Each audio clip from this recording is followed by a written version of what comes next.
কোন গোপনে মন ভেসেছে সিরিয়ালের অ্যাডভান্স পর্বের আপডেট নিয়ে আমরা চলে এসেছি। ভিডিওতে লাইক দিয়ে দেখতে থাকুন। আমরা দেখব শ্যামলীকে গুন্ডা দুহাত ধরে শ্যামলীকে মারতে যায়, তখন অনিকেত এসে গুন্ডাটিকে ধরে মারতে লাগে।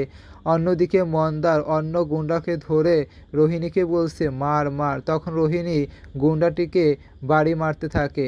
এদিকে তখন শ্যামলী লাঠি দিয়ে পিটাতে লাগে গুন্ডাদের।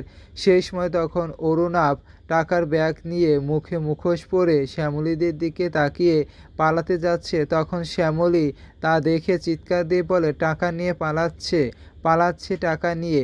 এই বলে শ্যামলী পিছু নেয়। এরপর শ্যামলী অরুণাভের থেকে টাকার ব্যাগ নেয়। তখন অরুণাভ শ্যামলীর হাত ধরে থাকে।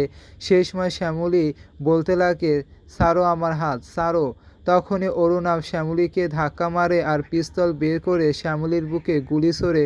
তখন অনিকেত রোহিণী মন্দার গুলির শব্দ পেয়ে পেছনে শ্যামলীর দিকে তাকায়। সেই সময় তখন শ্যামলী রক্তাক্ত অবস্থায় মাটিতে লুটিয়ে পড়ে। তো বন্ধুরা, শ্যামলী কি বাঁচতে পারবে? কি মনে হয় কমেন্টে জানিয়ে দেবেন।